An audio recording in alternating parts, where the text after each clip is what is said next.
wa Mungu kweli ni waweza kwenda juu, kwenda chini, kwenda mbele, kwenda nyuma, upande wa mataifa, upande wa mataifa wote. Ushindi wa Mungu kweli ni ushindi wa Mungu kweli ni waweza kwenda juu, kwenda chini, kwenda mbele, kwenda nyuma, upande wa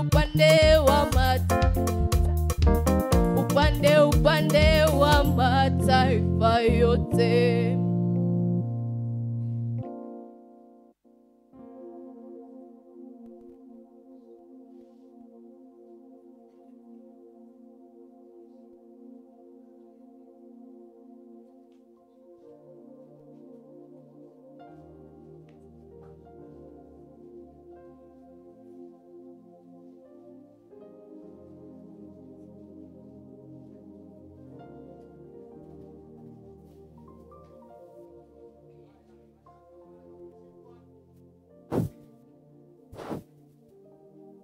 Waletwe ili tuweze kuomba pamoja na wao. Na wasasi tuna furaha kwa sababu ya kuleta watoto wenu, na walimu pia tuna furaha kwa sababu tunaona mnafanya kazi nzuri. Tukiona watoto wengi namna hii, inamaanisha kuna kazi inafanyika church school, na muendelee hivyo hivyo. Kazi kubwa ya kanisa ni kwa watoto wao.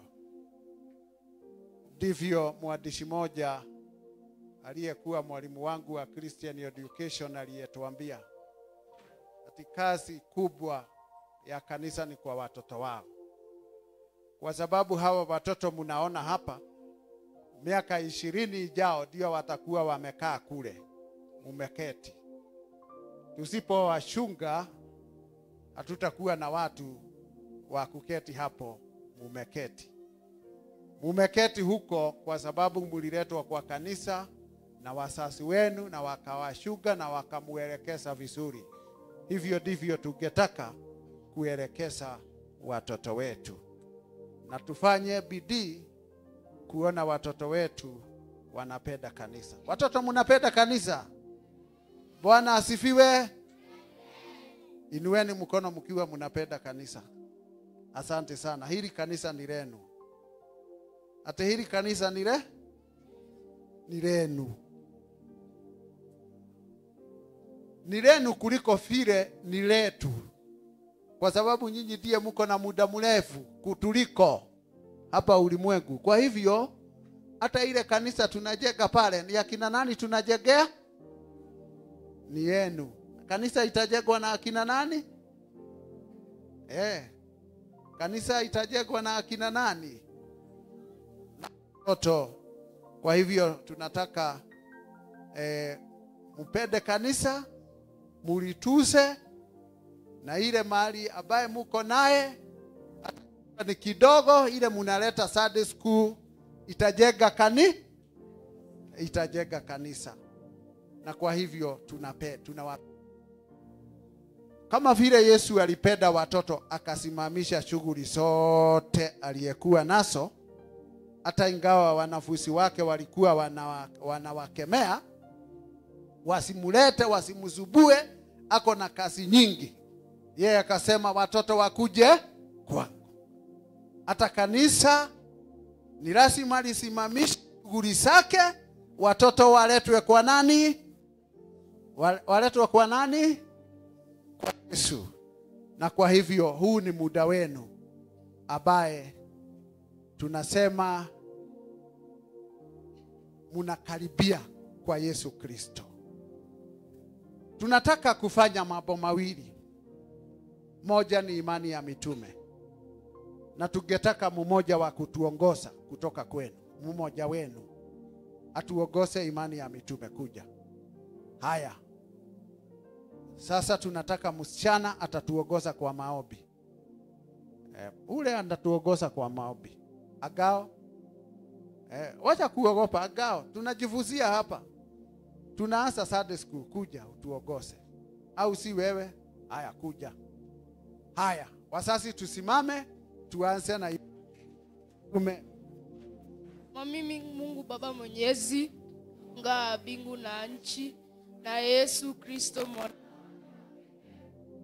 wetu, aliyechuka mimba kwa uwezo wa Roho Mtakatifu, akazaliwa na Bikira Mariamu, akateswa zamani za Ponto Pilato, akasulubiwa, akafa, akazikwa, akashuka mahali pa wafu, siku ya tatu akafufuka, akapaa mbinguni, ameketi mkono wa kuume wa Mungu Baba Mwenyezi. Kutoka huko atakuja kwa hai na wafu, na muamini Roho Mtakatifu, kanisa takatifu lililo moja, ushirika wa takatifu, ondolea wa dhambi, kiama ya mwili na uzima wa milele. Amen. Tupigie watoto wetu makofi kwa sababu wanajua imani ya mitume. Kuja Marisa. Kuja ndio sasa tunaingia kwa kazi yako. Haya.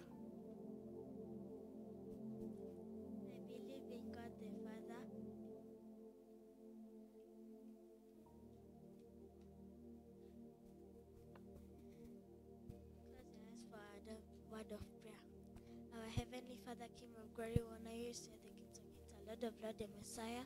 We say thank you for you. Give us parents, give us teachers. We pray for those people who are in the hospital.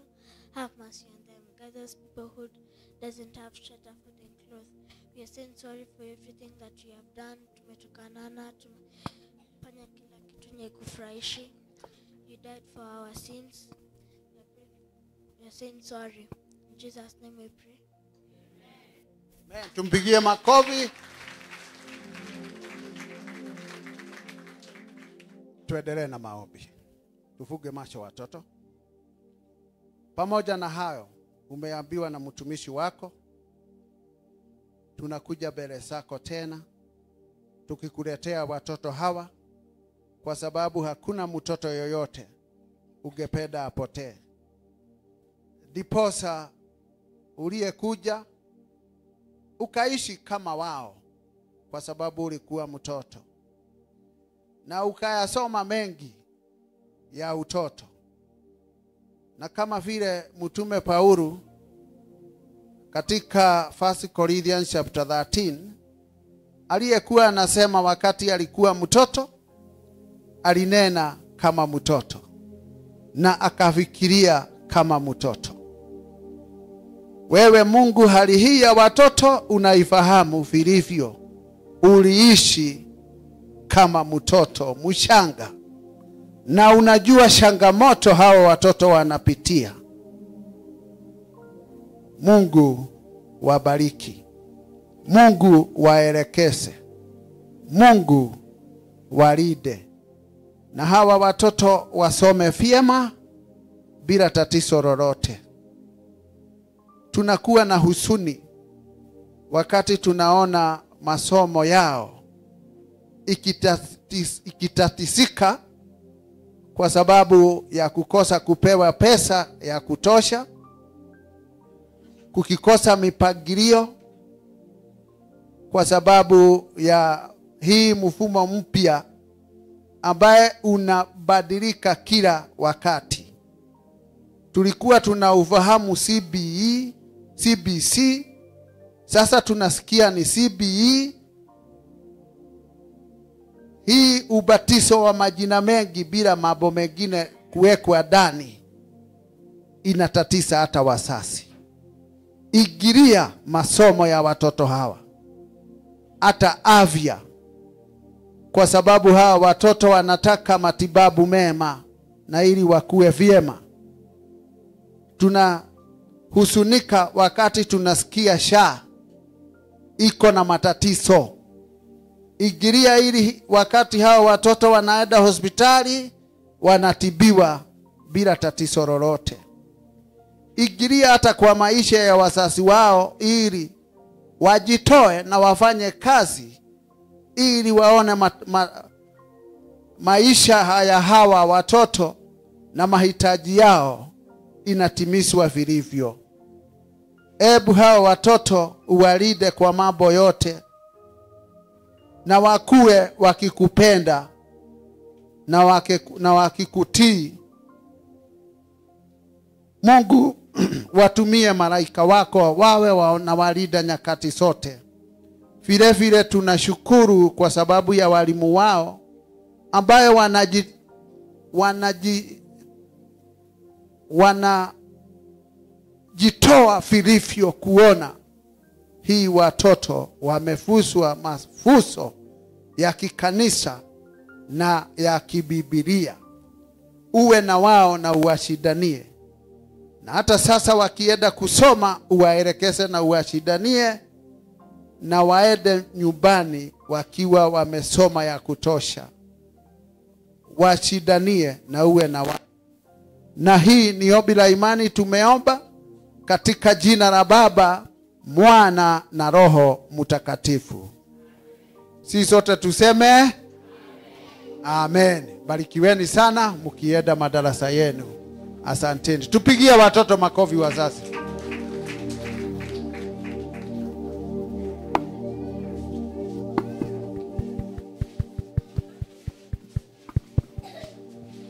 Asanteni sana watoto. Asanteni pia walimu wa church school kwa sababu ya kazi njema ambayo wanaendelea kuifanya. Tumehitimisha hicho kipindi cha uimbaji, na sasa tunaelekea katika kipindi kingine. Tunaomba our sister Gladys aweze kuja kutuelekeza kwa matangazo wakishirikiana na Elder Jaramba. Asanteni. Bwana asifiwe. Bwana Yesu asifiwe kanisa.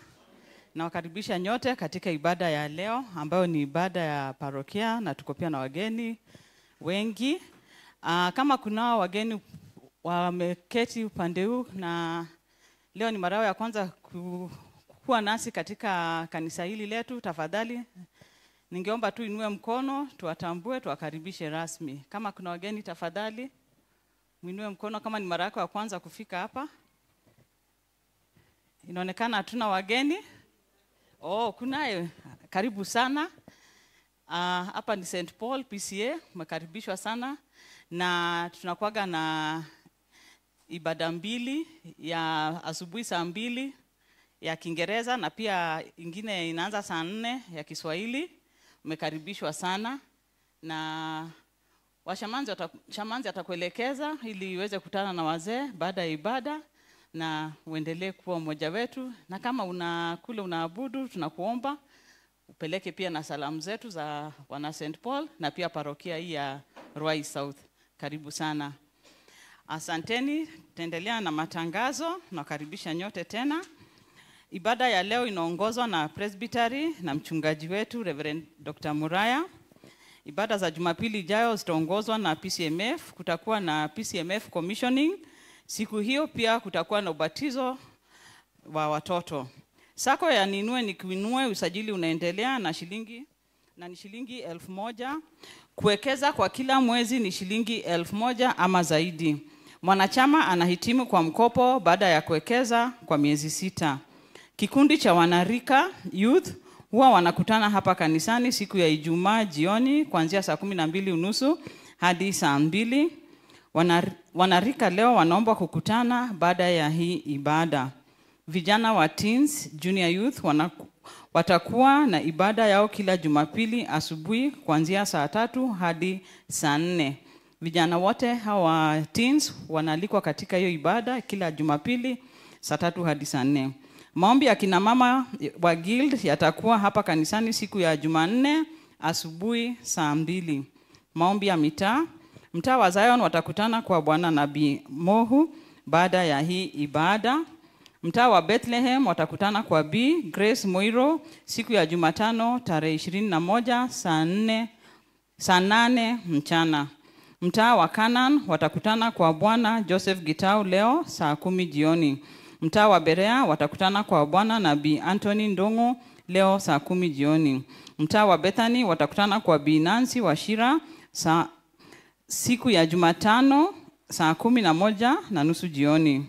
kurudisha form za census, kumongezewa muda hadi mwisho wa mwezi huu ambao tuko ni mwezi wa 5. Taendelea na matangazo kama yalivyoandikwa. Nitasoma venye imeandikwa. Advert for an accountant. Ninue Nikunue Sacco is hiring an accountant. Ninue Nikunue Sacco is a community-based Sacco situated at PCA St. Paul grounds in Githunguri, Utawala. Qualifications: minimum CPA 1, computer literate, have a certificate of good conduct, able to work under minimal supervision, have problem-solving skills and a good communicator. Experience is an added advantage. Age between 25 and 45 years old. The curriculum vitae and copies of testimonials should reach our office on or before 27th May 2025. Interested candidates can share their application and testimonials through SACCO email, ninuenikuinuesacco2015@gmail.com. Another one, advert for software developer. Ninue Nikunue Sacco is a community-based Sacco, trusted financial institution that provides savings and credit, empowering the community in financial ways and enhance them to discover their potential. We are looking for a software developer who can ease the daily operations of the Sacco, increase efficiency, enhance member convenience, boost member engagement, support growth, improve security, able to develop mobile application. An interested party can send their application and testimonial through our email, ninuenikuinuesacco2015@gmail.com. Deadline for submission is on 27th May 2025. Those are the announcement and they're still going on.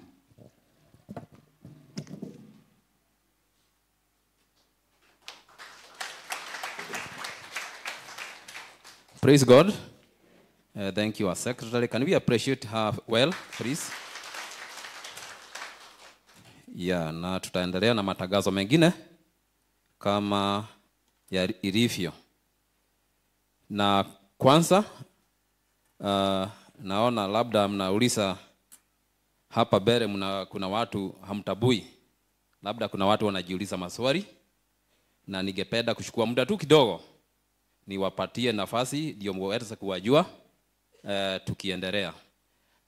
Kama tulivyo tumekuwa tukitangaza, leo ni siku yetu ya Brothers Keeper, na kwa hivyo ndio mnaona kuna wageni wametutembelea, na ningewapatia tu nafasi kidogo tu wasimame na wajitaje ndio tuweze kuwajua. Kwanza tuanze na wale wa kutoka Ruai Central Parish.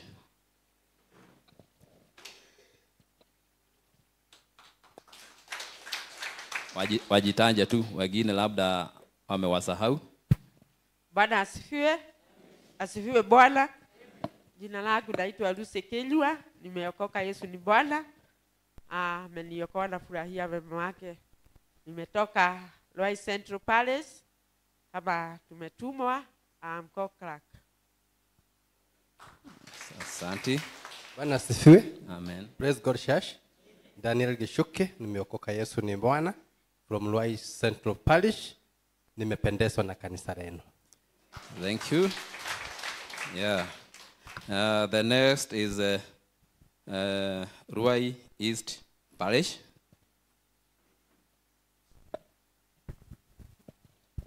Yes, Bwana asifiwe. Asifiwe tena. Kwa jina ni Wellington Munyaka. Kwa Yesu ni Bwana. From Ruai East Central, Ruai East Parish. Huko tuko na retirement. Kwa hivyo finance angeweza kufika hapa. Mimi ndio nimerepresent. Sawa. Asanteni sana. Thank you. And then Malawa Parish. Ni kama hajafika. Next whether Tumaini Parish.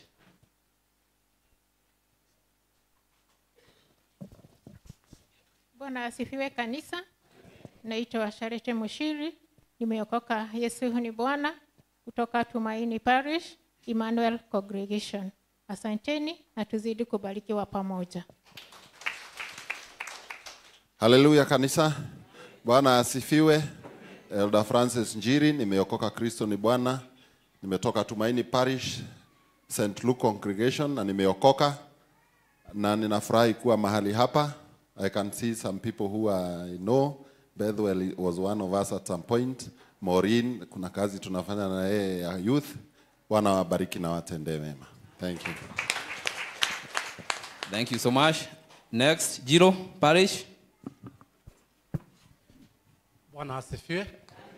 Jitagwo Voro kuma Jiro Parish. Nampenda sana. Thank you. And finally, Ebakasi Parish.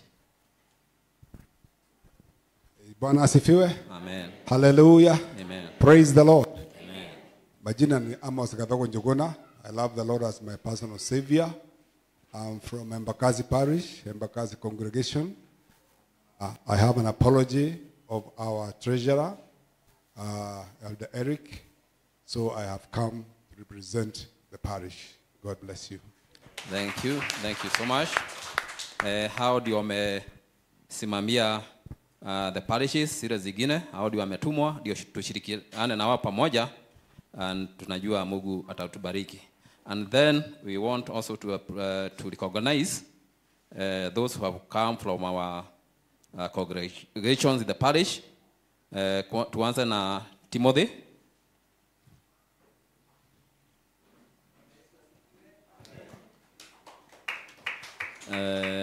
Hao si mnawajua? Chairman, treasurer na deacon mmoja. Hao ndio wametumwa na St. Timothy. And then Macedonia.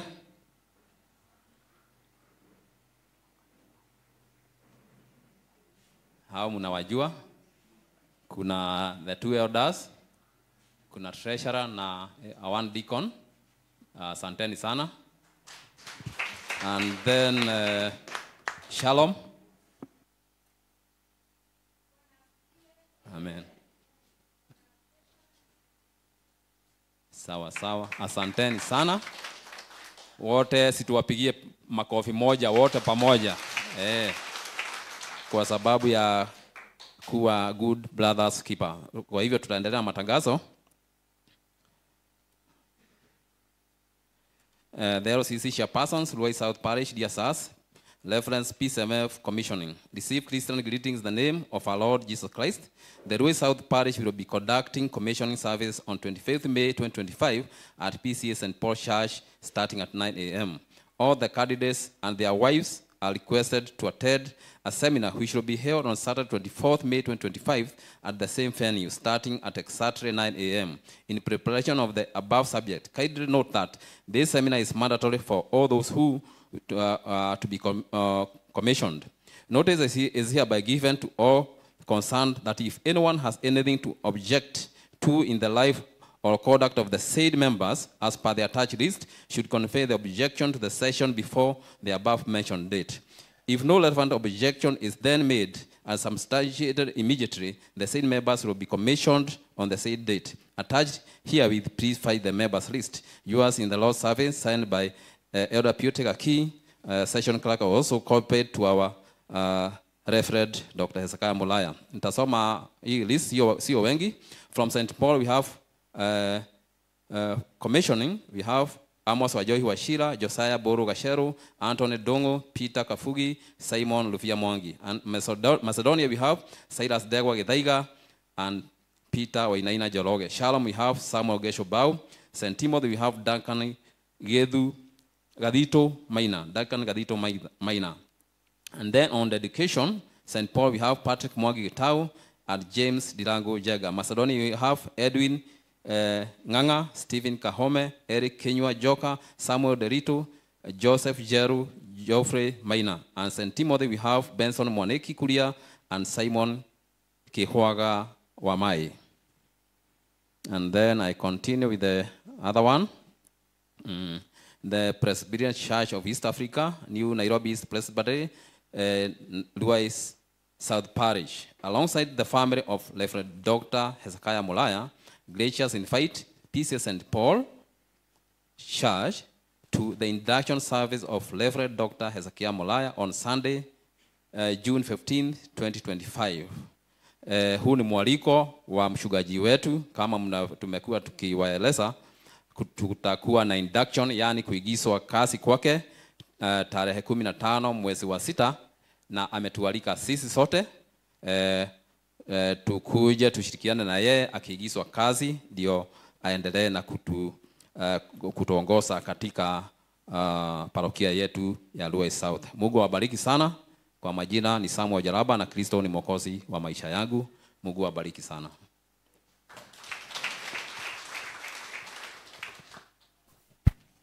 Asante sana Elda. Asanteni kwa kusikiza. Si ni sawa? Jua naweza tangaza na tukose kusikiza. So ni wakati wa matoleo. Tunashukuru Mungu kwa sababu huu wakati ndio wakati ambao tulikuwa tumegoja siku ya leo, other than kusikiza neno.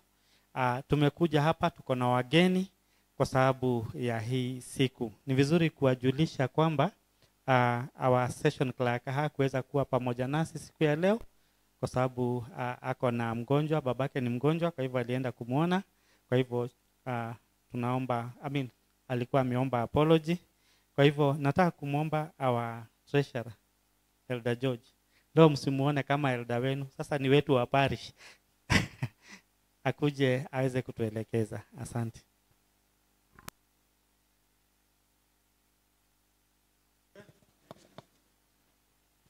Asifiwe tena.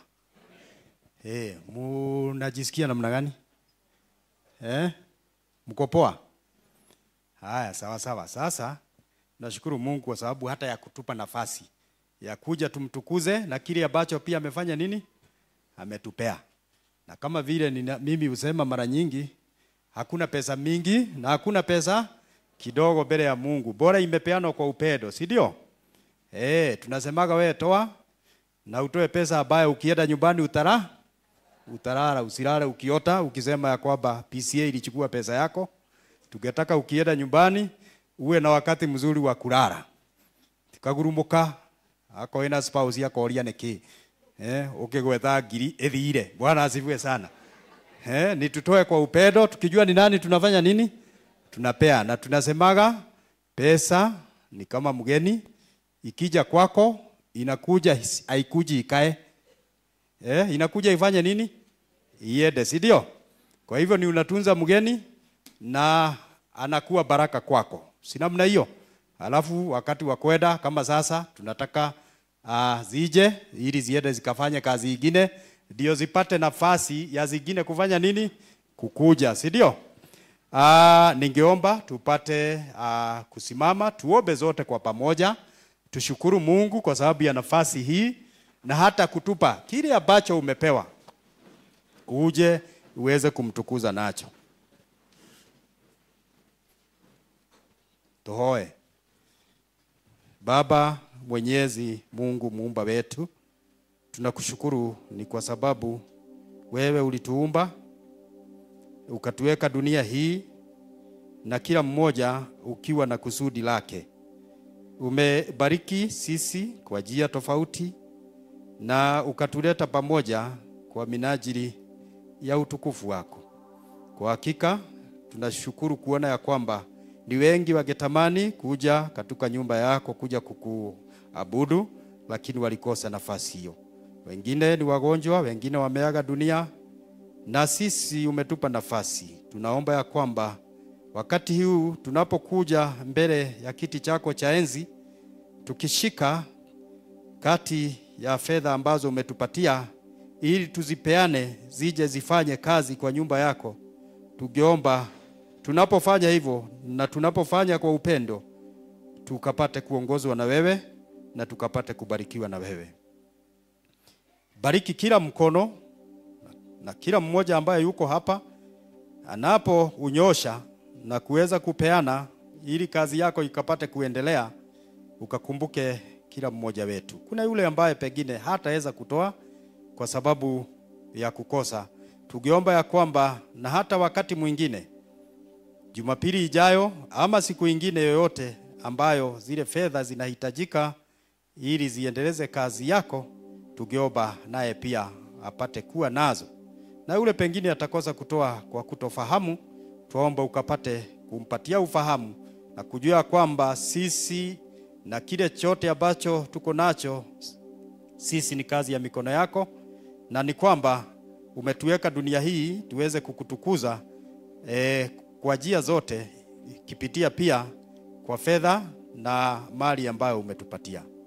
Ni asanti kwa sababu tutakupea kwa upendo unavyotuambia kwamba you love a cheerful giver, na sisi tutakupatia kama tumefurahia, tukijua kwamba ni njia tunafungua ili utupatie zingine hata nyingi zaidi. Unapotupatia tunaomba ziwe zote zikikutukuza na ziwe manufaa kwa watu hawa, kwa kanisa lako na hata wengine ambao wana mahitaji na wanaotuhitaji na kuhitaji msaada kutoka kwetu.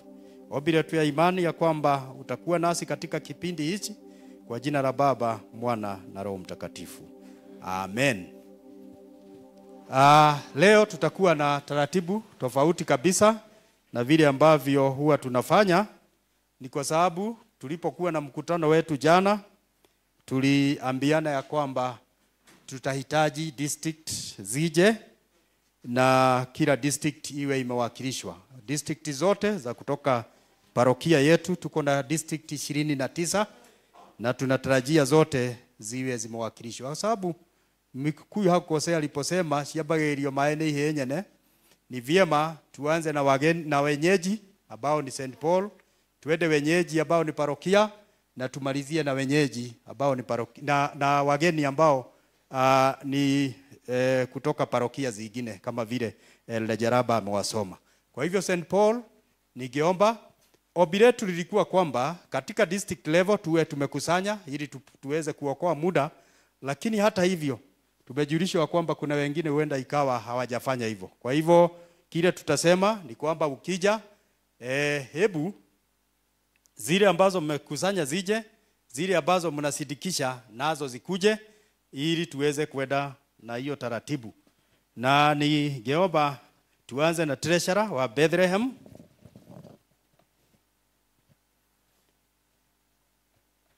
Na Esther, ningeomba uje hapa ili uweze kutusaidia, treasurer wetu wa kanisa. Esther, kuja tu ili uweze kutupangia. Tutaenda haraka haraka. Bethlehem, ikiwa mmekusanya itakuwa ni vizuri. Ikiwa kuna zile kusidikisha, tunaenda haraka tumalize hiyo. Leo kazi yetu ilikuwa moja, ni hii. Kwa hivyo hapa hatuna haraka sana. Yes. Kawashoka. Ni Bethlehem mwari wa ithe itu.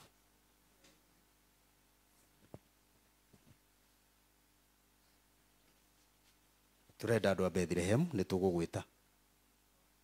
Boi kare hare. Karo hare. Hare. Haya. Tunaomba Bethlehem elder.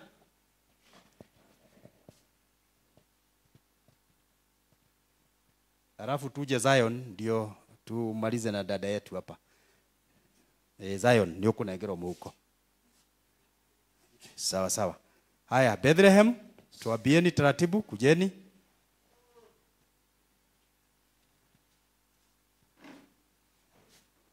Treasurer wa Bethlehem. Okay. Haya. Hawa kwanza tuwapigie makofi. Kwa sababu hawa wakati tulisema tulipeana ses, hawa wamemaliza na hata wamepita, na hata leo wakasema bado watakuja. Hata kama wamemaliza na wakapita na pesa mingi, mchungaji wamesema bado watakuja wakuwe pamoja na sisi.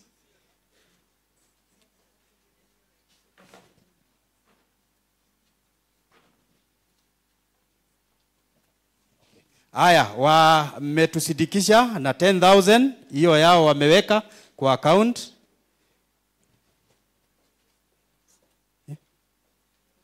Acha. Haya, hawa weka Marion. Okay. Sawa sawa. Sawa sawa. Hawa tunasema ya kwamba sababu hao tayari wamemaliza, wanatusidikisha. Tunawashukuru sana. Thank you very much. May God bless you. May God bless you. Mbarikiwe sana wa Bethlehem.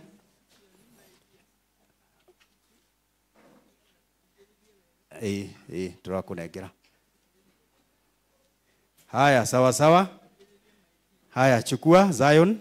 tumalize. Watu wa Zion tafadhali kujeni. Na Zion tukiomba, your target is 100,000. Si hatutafanya kama Bethlehem. Ndio hiyo Zion arame ta Zion nĩ njega. Tukinyite wega. Warehe cigana. Nĩ Zion nĩ njega. Haya, mbeca nĩ cigana watu rehera. Watu wa Zion, elder najua hayuko, tukiomba Zion tafadhali kujeni. Zion. Haya, treasurer wa Zion, just come tell us. We were expecting 100 from you. Adu wa Zion, tuokoe muda. Haya, tuwapigie makofi kwa sababu wametupatia 41,000 na sasa they are looking for 59,000 ndio ifike 100 na ndio hiyo wanaweka hapo. Thank you. Thank you. Asante sana. Mzee asante. Rafiki yangu wa zamani huyo. Thank you. They had collected 41,000 and they are looking for 59,000. Asante sana. Thank you muno wakanyi. Twakena nigo tuteithia. Thank you muno. Asante sana. Next. Neema district. Tugeoba treasurer wa Neema yuko. Elder amekuja. Treasurer kuja. Na watu wa Neema kama hazijafika tuje tusidikishe. Shikana. Wanatoa leo. Haya, mnatoa leo 100,000. Sawa sawa. Haya, Neema. Neema. Thank you. Haya, tuwapigie makofi. Tuwapigie makofi wanapokuja wana Neema ndio hawa. Thank you very much. Tuende hiyo district ingine. Berea district.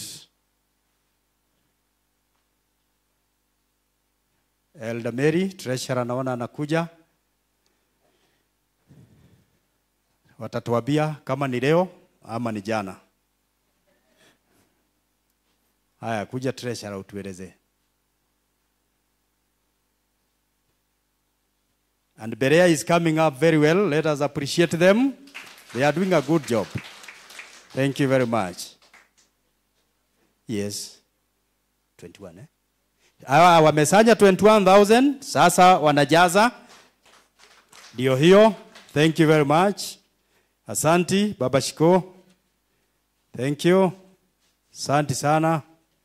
Berea, we are looking for 79,000. Daktari asante. Bwana Rufia, tunashukuru sana. Thank you very much. Wana Berea, thank you. God bless you so much. Asante, Maman, thank you. Asante sana wa mchungaji. Thank you. Thank you. Asante, Berea. Tunasonga. Canaan, where our treasurer also comes from. Lakini huko sasa kuna treasurer. Purity. Na elder, daktari. Yes. Tuko na gapi? 10,000. Haya, wamesanya 10,000. Kwa hivyo 90,000 ndio inakuja hapa daktari. Haya, sawa sawa. Getao, hata wewe ni wa Canaan. Sawa.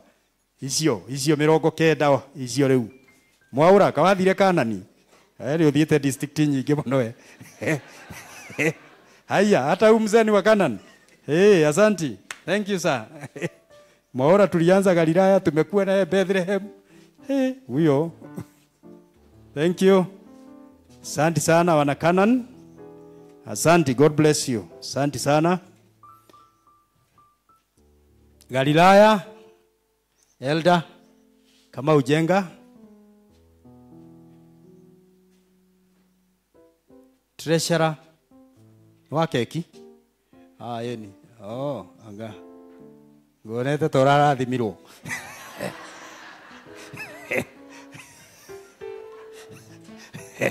Ngejuga nĩngũhiũkĩte nda. Sawa sawa. Hey.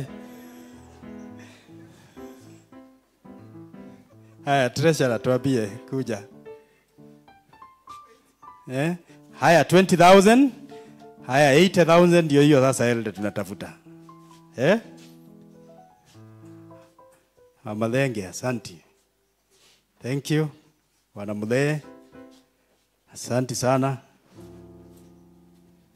Pero, asante. Etwenda gwitikia ni mwekira ite hau. Si ni sawa? Si ahadi ni deni. Haya Judea. Judea. Kido tuweka adu wa PCA tutietegia mbeca na bara. Acha. Unajua ni nani unapea? Bere na tuko Judea sasa. Elder. Treasurer. Yes. Mundu wa kigosho. Thank you. Hata nyinyi sio ya jana. Yenyi mnatoa yote hapa. 100. Haya wacha tuione. Wana Judea.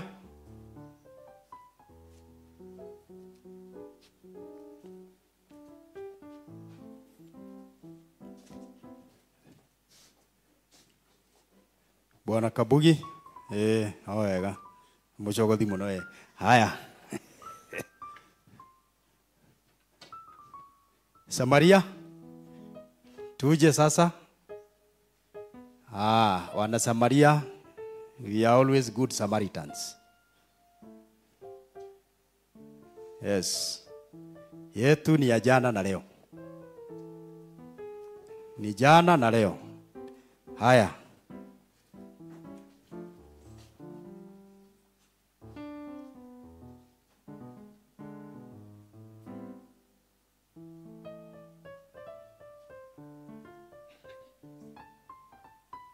Haya, sawa sawa.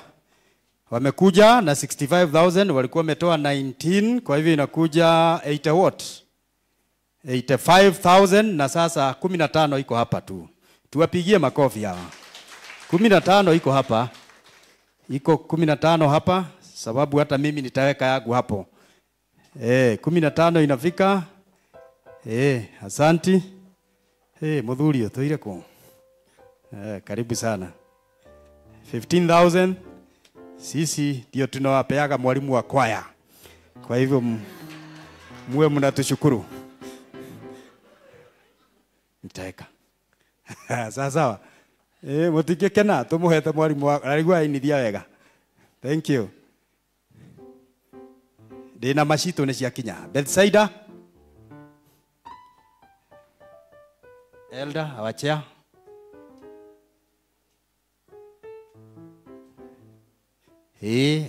Mena 32,750. Kogo turacaria 67,250. Na nicio icio. Kaburu, thank you. Asante sana. Asanteni sana. Bwana Joru.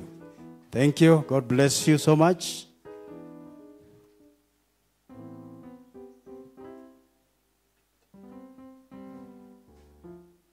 Bethany, Elder Muboi. Kwanza unajua tunajua you are surrounded by diaspora. Sina Mungu. Na umewaangalia vizuri hawa. Tunashukuru. Mnatoa leo? Sawa. Wewe tuna confidence na wewe.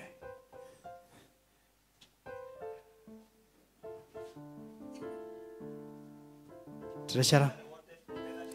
Kujeni, yenyu inakuja leo 100. Na hata ipite. Ati neighbor.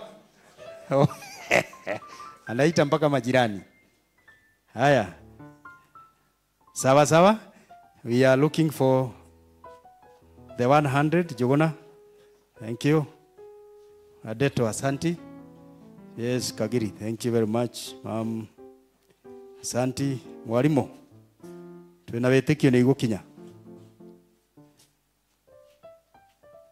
Uzuri ni kwamba hii bahasha iliandikwa asubuhi. Asante sana. Wana Bethany, thank you. Haya. Jerusalem.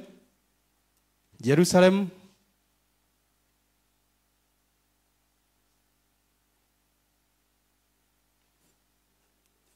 Elda, tunajua ya kwamba amekuwa na challenge ya mzazi mgonjwa. So wana Jerusalem. Meku. Okay, ni marutite. Tukurutira haha. Okay. No ni hari mucokanĩrĩirie. Irio. Thank you.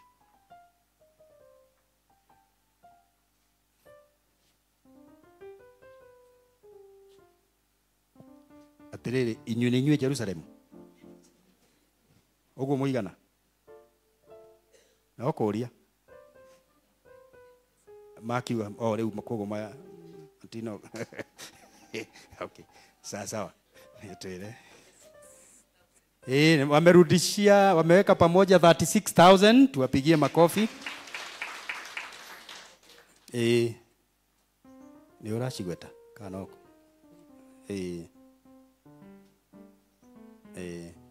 Atureda igana. Oh, that's sawa. Thank you, tuwapigie makofi wana Jerusalem. Thank you very much.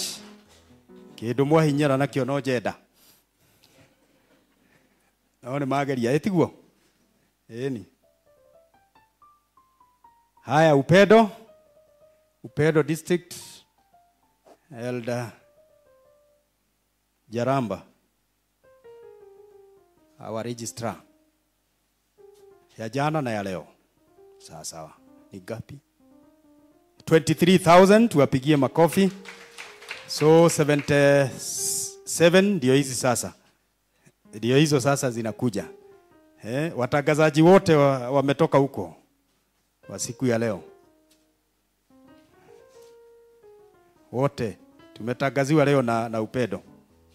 Ona inyuĩ mwĩna gathĩna ka jenda. Asante sana.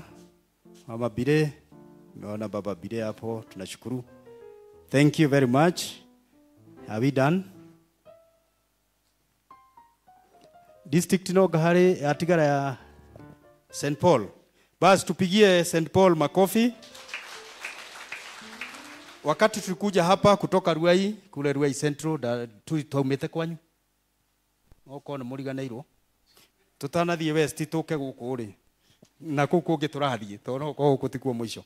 Haya, tulikuja hapa tukakuwa na St. Timothy wametoka hapa na kwa hivyo their firstborn, our firstborn Timothy chairman kuja. Huko kuna district ya baraka, kuna amani, kuna uaminifu, kuna fadhili, kuna furaha, kuna tumaini, kuna upendo na kuna neema. Haya, wana Timotheo, tafadhali kujeni. Na kila mmoja anatuambia district yake na anafanya hivyo. Huyu ndio chairman wa Timothy. Ni ugaithiria tu. Sawa. Ni wewe chairman na tota guka kuu. Haya. Okay.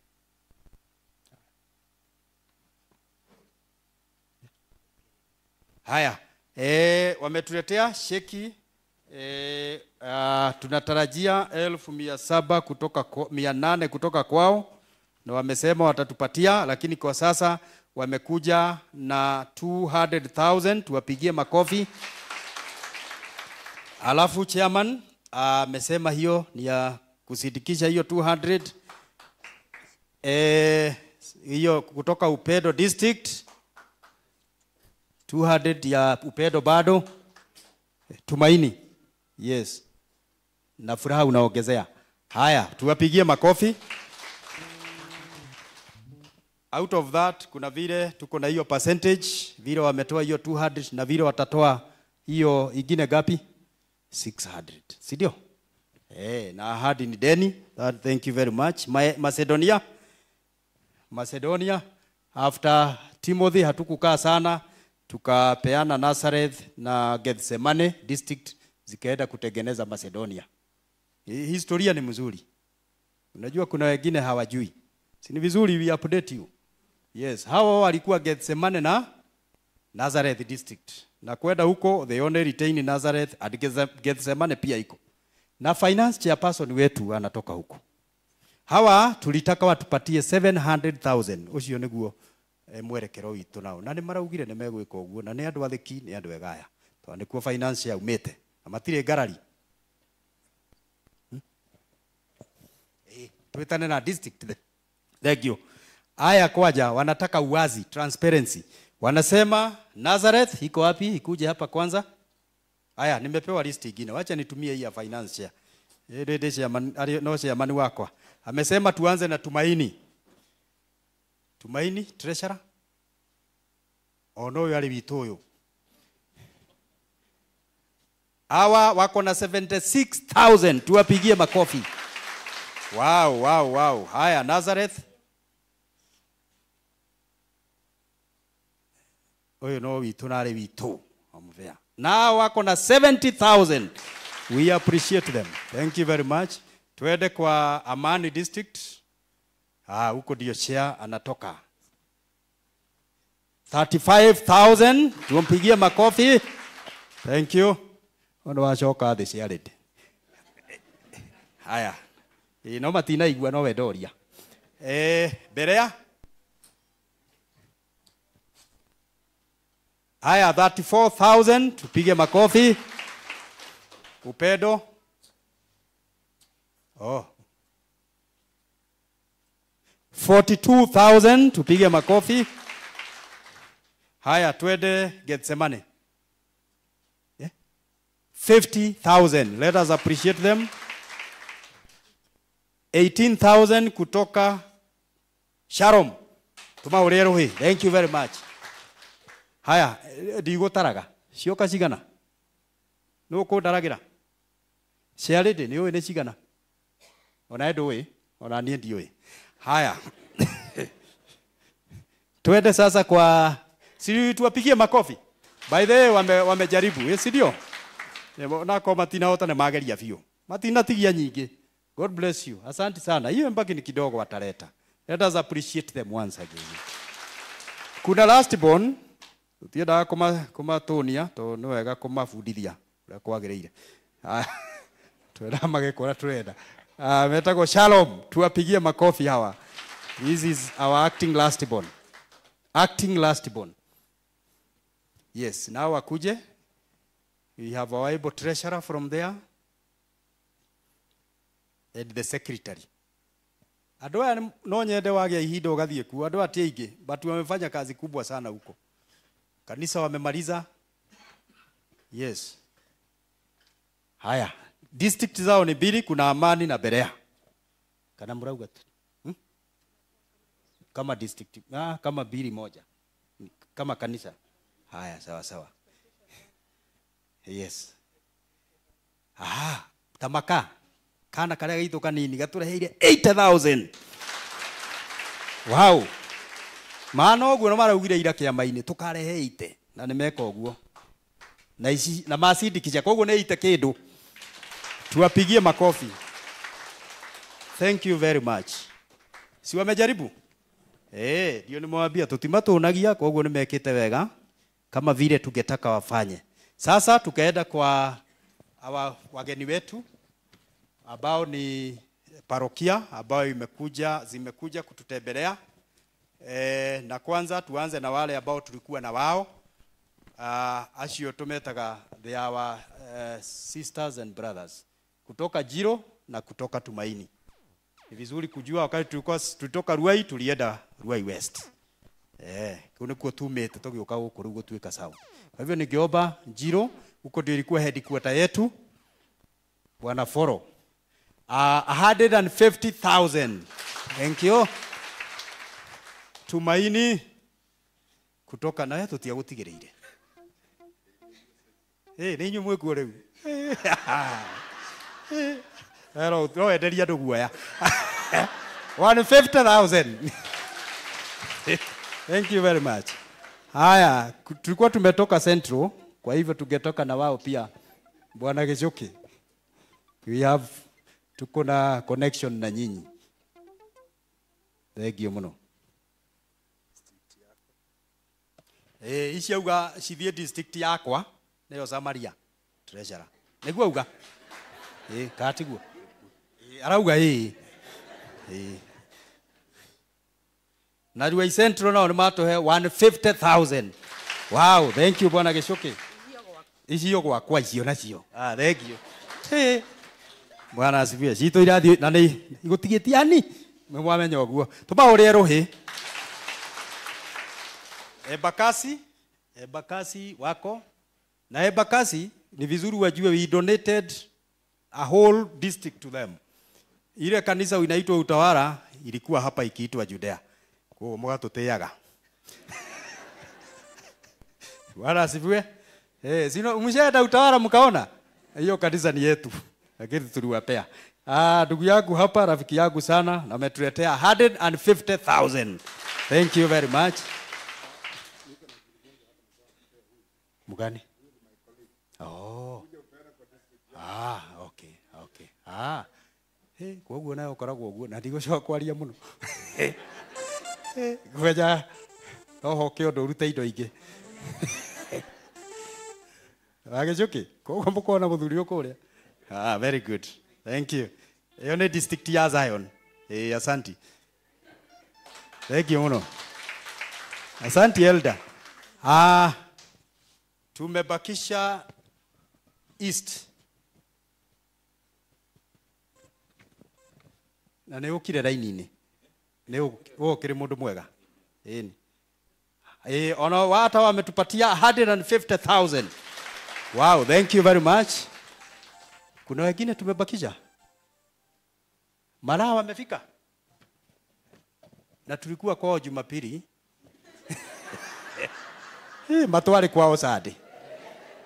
Neko. Imekuwa namna gani? Tuseme tu wako jiani, si ndio? We are going to reach out on them. Tutireciria nĩ njĩra morĩte. Acio matingĩrigwo nĩ gũkũ.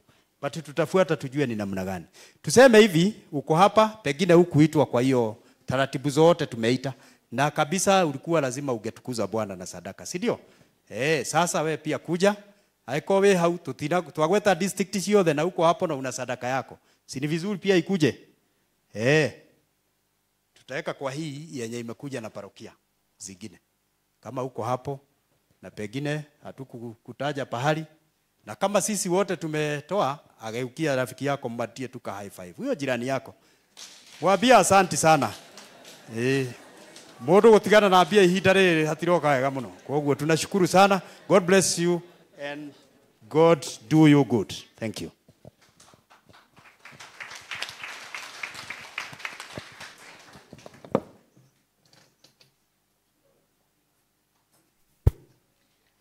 Tumpigie Elder George makofi. Inaonekana kama si kazi nyingi yenye iko St. Paul. Pengine ni yeye angekuwa governor. Kwa hiyo inaonekana akona talanta ya kuongea. We thank God for that session. Once again we appreciate all of you. Tunashukuru kila mmoja. Mpatie high five jirani yako, mwambie asante sana. Na huyo mwingine pia mwambie asante sana. Bwana Yesu asifiwe. Kuna kazi kubwa mmetupatia na Elder George ya kutafuta pesa. Lakini sisi hatuwezi kutafuta sisi wenyewe. Si nyinyi ndio mko na pesa? Na mkitupatia tunasaidia mchungaji wetu na parish kusukuma hii parish vile inavyotakikana. We trust God that we are not going to be left behind. Pia tuwapigie wageni wetu makofi. Tuwapatie, hapana si hivyo. Mimi ni mwalimu wa hesabu. Sisi ndio tuliwaambia hamtaenda mbali. Sasa tupige 5 factorial.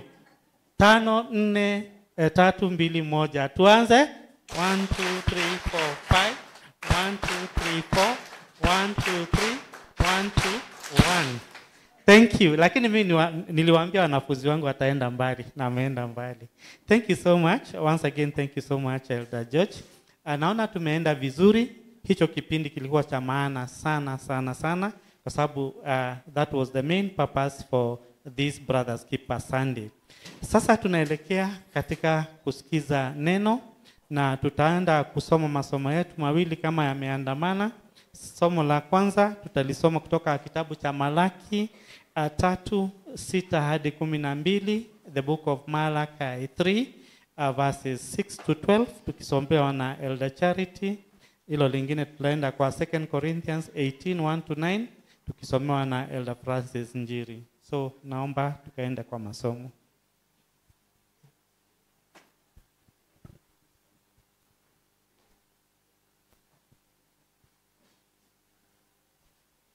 Bwana asifiwe kanisa. Natumaini tuko pale. Malaki 3 kuanzia ni mlango wa 6 hadi wa 12. Na kama tuko pale tunaweza endelea. Kwa kuwa mimi Bwana sina kigeugeu, ndio maana ninyi hamkuangamizwa, enyi wana wa Yakobo. Tokea siku za baba zenu umegeuka upande, mkayaasha maagizo yangu, wala hamkuyashika. Nirudieni mimi, nami nitamrudia ninyi, asema Bwana wa majeshi. Lakini ninyi mwasema, turudi kwa namna gani? Je, mwanadamu atamwimbia Mungu? Lakini ninyi mnaniimbia mimi. Lakini ninyi mwasema, tumekuimbia kwa namna gani? Mumeniimbia zaka na dhabihu. Ninyi mumelaaniwa kwa laana, maana mnaniimbia mimi. Naam, taifa hili lote, leteni zaka kamili ghalani, ili kuwemo chakula katika nyumba yangu. Mkanijaribu kwa njia hiyo, asema Bwana wa majeshi. Mjue kama sitawafungulia madirisha ya mbinguni na kuwamwagieni baraka, hata isiwepo nafasi ya kutosha au la. Nami kwa ajili yenu nitamkemea yeye alaye, wala hataharibu mazao ya ardhi yenu, wala mzabibu yenu. Utapukutisha matunda yake kabla ya wakati wake katika Shabani, asema Bwana wa majeshi. Na mataifa yote yatawaiteni heri, maana mtakuwa nchi ya kupendeza sana, asema Bwana wa majeshi. Neno litaendelea. Naitwa Charity Mushiri, na Yesu ni Bwana.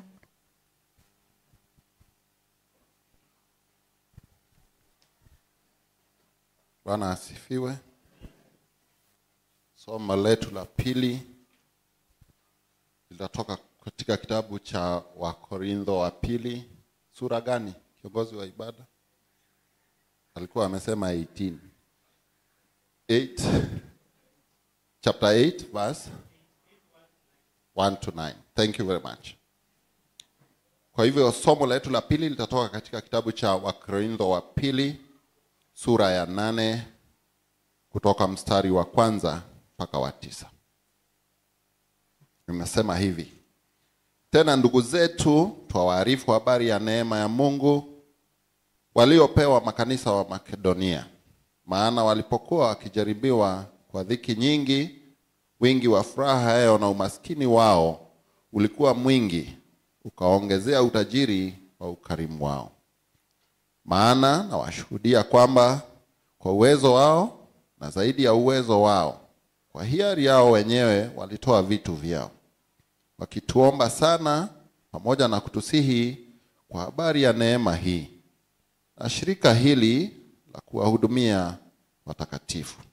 Tena walitenda hivi si kama tumaini tu, bali kwanza walijitoa nafsi zao kwa Bwana, na kwetu pia kwa mapenzi ya Mungu. Hata tukamwonya Tito kuwatimilizia neema hii kwenu, kama vile yeye alivyotangulia kuianzisha. Lakini kama mlivyo na wingi wa mambo yote, imani na usemi na elimu na bidii yote na upendo wenu kwetu sisi, basi vivyo hivyo mpate wingi wa neema hii pia. Sineni ili kuamuru, bali kwa bidii ya watu wengine nijaribu unyoshu wa upendo wenu. Mstari wa 9 na wa mwisho, maana mmejua neema ya Mungu wetu Yesu Kristo, jinsi alivyokuwa maskini kwa ajili yenu, ingawa alikuwa tajiri, ili kwamba ninyi mpate kuwa matajiri kwa umaskini wake. Aliyowasomea Elder Francis Njiri. Kristo ni Bwana.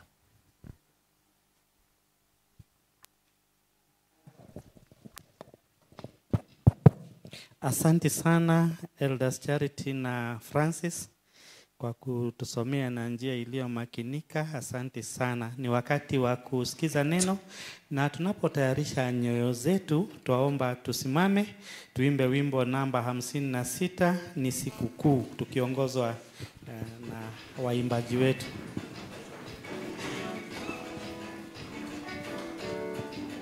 Sikukuu, siku ile ya kumkiri Mwokozi, moyo umejaa tele, kunyamaza huwezi.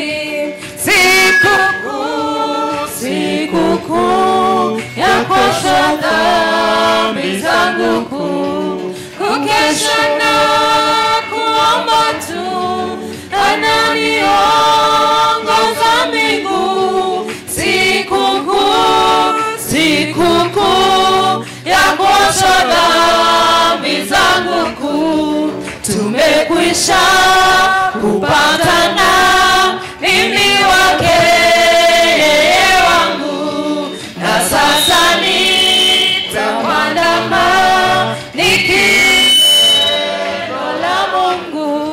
Sikukuu, sikukuu ya kuosha dhambi zangu kuu, kukesha na kuomba tu, ananiongoza miguu. Sikukuu, sikukuu ya kuosha dhambi zangu kuu, moyo tulia kwa Bwana, kini cha raha yako, unatia mbili tena, Yesu ndiye njia ya sikukuu, sikukuu ya kuosha dhambi zangu kuu, kukesha na kuomba tu, ananiongoza miguu. Sikukuu, sikukuu ya kuosha dhambi zangu kuu, nadhiri yangu ya mbele nitaiweka daima, hata ite siku ile ya kuonana kwa salama. Sikukuu, sikukuu ya kuosha dhambi zangu kuu, kukesha na kuomba tu, ananiongoza mbingu. Sikukuu, sikukuu ya kuosha dhambi zangu kuu. Tukae.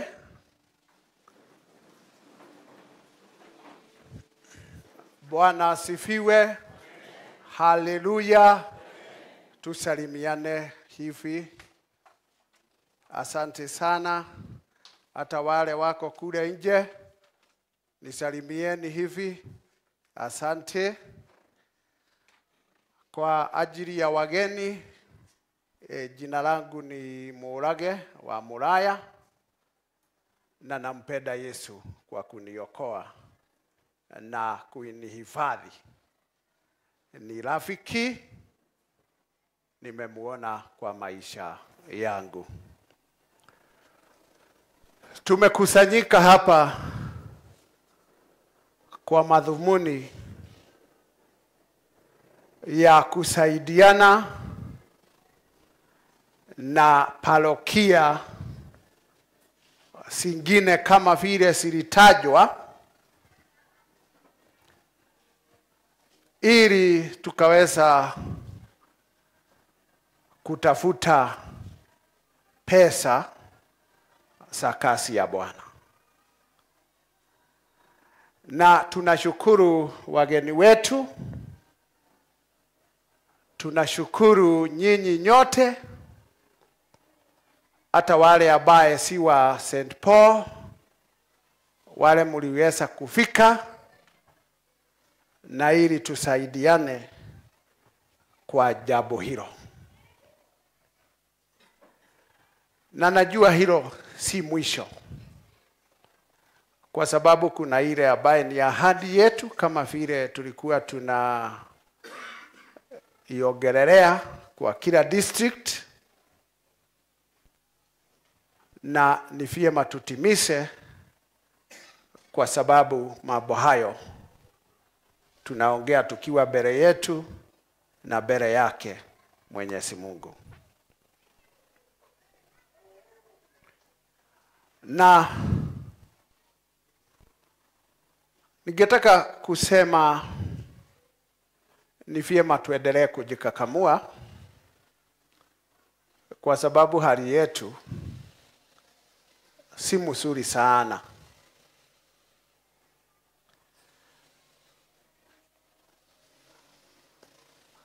Kuna wakati tulikuwa nikitumia medical terms ICU. Sasa ndio tuko HDU. Kwa hivyo we are not yet out of the wood. Na tunataka tufike pale tuwaweza sema sasa we are in a normal ward. Si unajua ile hali ya mgonjwa,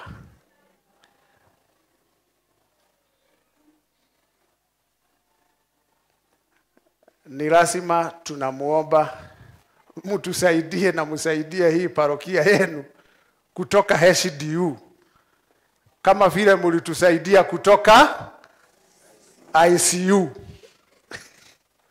Sasa tuko HDU, na marafiki zetu kutoka parokia zingine, asanteni sana kuja ili sisi wenyewe tuweze kujitoa HDU, ile ya mgonjwa ule yako hapo si mzuri sana, ako hali ya mahututi, anahitaji oxygen,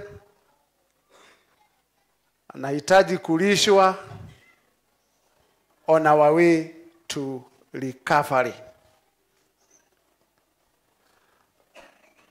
Niingie kwa neno, na neno letu siku ya leo ni kupeana, giving the Macedonians way. Kupeana kama kanisa la Macedonia. Hapa kwetu kuna kanisa linaitwa Macedonia.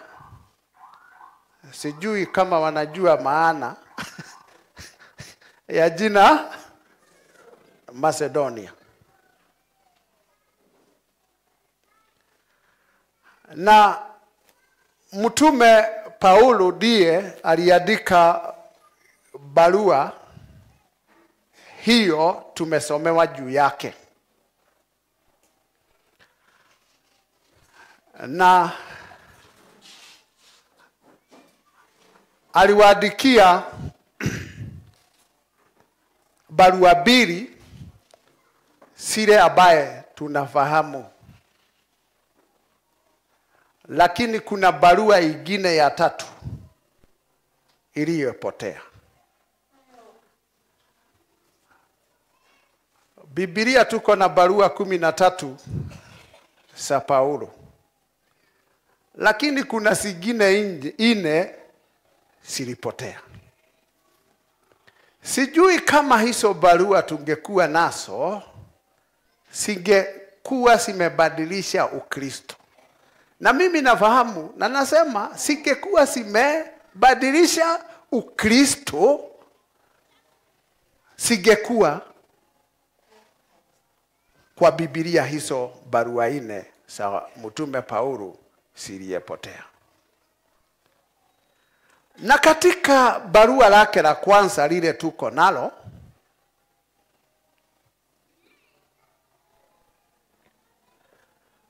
mtume Paulo aliyekuwa anaongea na kanisa lilikuwa na mgawanyiko. Wengine walikuwa wanajiita wa Apolo, wengine wa mtume Paulo. Kanisa ambaye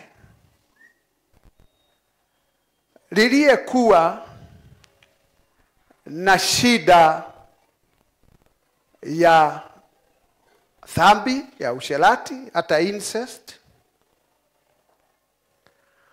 Kanisa ambaye liliyekuwa na shida ya vile watatumia vipawa vya kiroho. Na kanisa ambaye liliyekuwa na vita. Mambo ambaye tunajua hata wa leo iko kwa makanisa letu. Hiyo ni barua la kwanza. La pili, aliyekuwa anaendelea na kuweka nguvu barua lile la kwanza, na hasa mambo ya kujitolea. Hawa watu hata ingawa mtume Paulo alikaa na wao mwaka na miezi 6, 18 months, hawakuwa wanajua kujitolea. Walikuwa na uwezo na hawakuwa wamejua kujitolea. Na akawaandikia na akawapa mfano wa kanisa moja liliyekuwa chini sana kwa mambo mengi. Kanisa linaitwa la Macedonia. Kanisa hili wakati ambaye kulikuwa na njaa, sisi ambaye tunaishi Afrika, mambo ya njaa si mageni kwetu, na kiangazi. Kukawa na kiangazi. Kiangazi katika ufalme wa Warumi. Na makanisa mengi ikawa na matatizo ya chakula.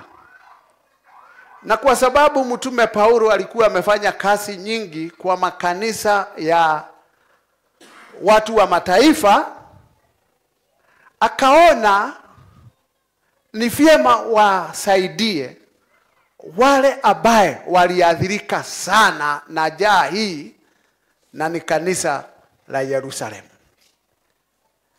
Na akaandikia makanisa yote iliyekuwa upande huo wa Asia Minor wasaidie kanisa la Kiyahudi. Na katika barua lile, barua zile aliyetuma,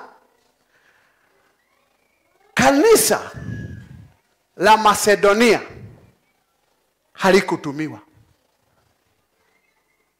Kwa sababu hili kanisa halikuwa na watu waliyekuwa na uwezo kama vile tulisomewa. Walikuwa na umaskini mwingi. Na jambo la pili lilikuwa limewakuba, ni walikuwa wanateswa sana. Ni Wakristo walikuwa wanateswa. Kuwa Mkristo nyakati hizo ilikuwa kama vile tunajua kuwa wa vikundi haramu kama Mugeki. Wakristo waliwindwa kama vile wafuasi wa Mugeki wanafanya nini? Wanawindwa. Ni kanisa liko na umaskini na kanisa linateswa. Hakuandikia barua. Lakini hili kanisa wakati lilijua kuna makanisa imeombwa isaidie kanisa la Yerusalemu, wao waliomba waweze kuhusishwa kwa babo ile, hata wakasihi wasaidie. Na kama vile tulisomewa, Mtume Paulo akijaribu kushauri kanisa la Wakorintho, anawaambia hii kanisa lilitoa zaidi ya uwezo wao. Likatoa zaidi ya uwezo wao. Kwa sababu aliwajua wao ni kanisa la kusaidiwa. Lakini likatoa zaidi ya uwezo wao. Sijui kama hapa wakati Bwana George alikuwa anatusaidia kukusanya pesa ya kazi ya Mungu, sisi tulitoa kama kanisa la Macedonia zaidi ya uwezo wetu.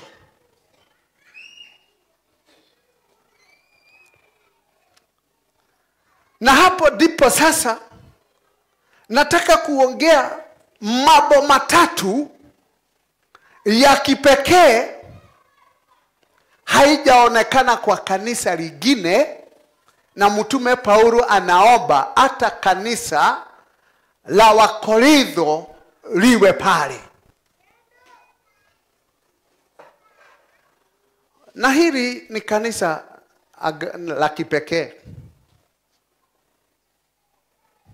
Hata likiwa limetajwa, Mtume Paulo hakuandikia barua.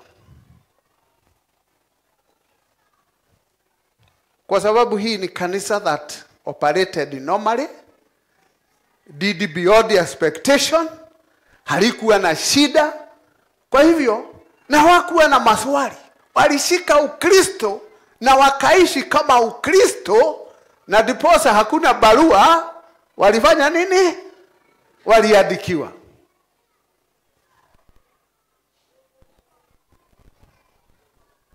Kwa sababu ya mambo haya matatu, naomba tuyajue vile tunatakikana kutoa kama kanisa la Macedonia.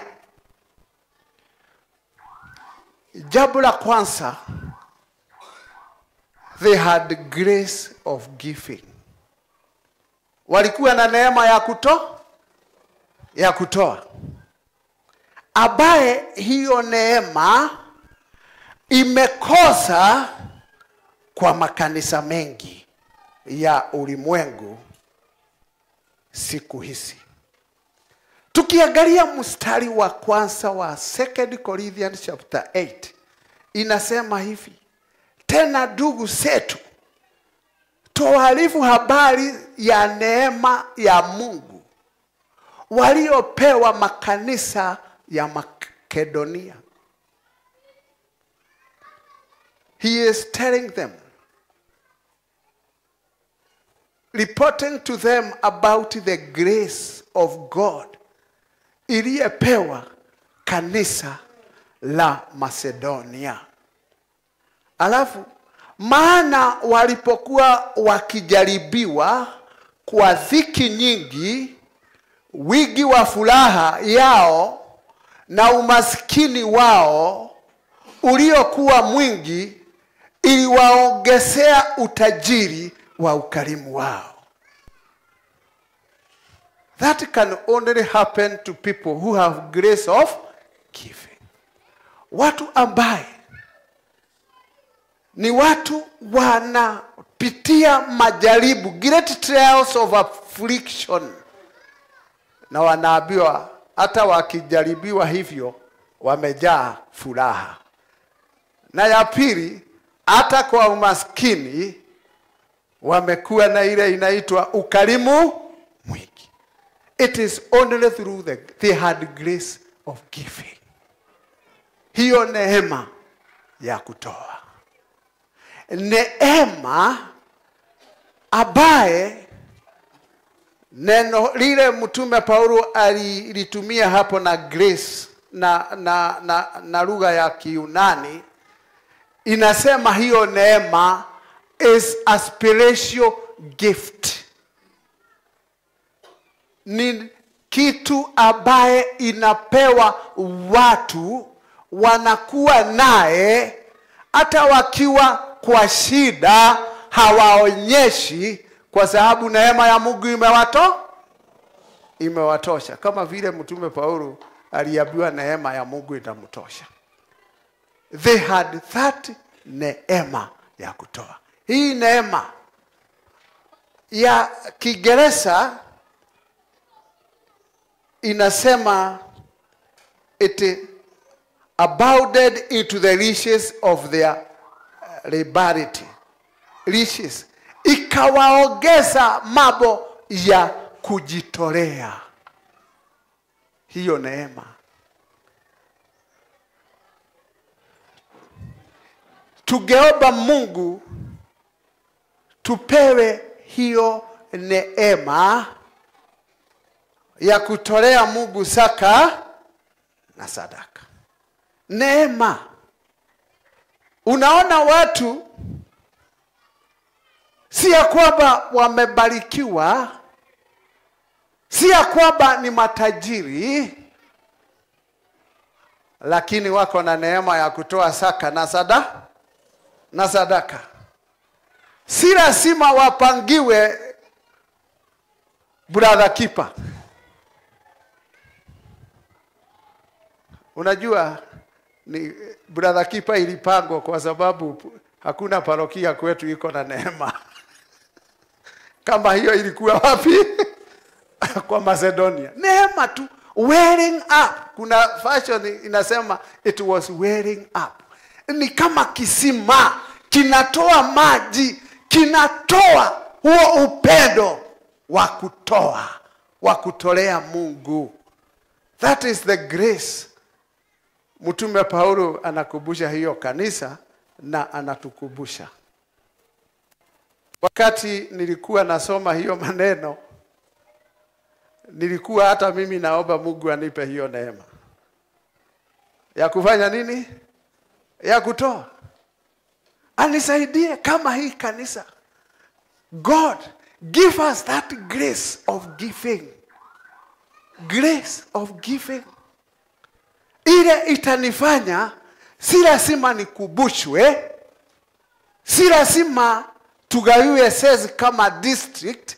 I have grace of bringing my tithe and the other offerings from above. Kama kanisa gani? Hili la Macedonia.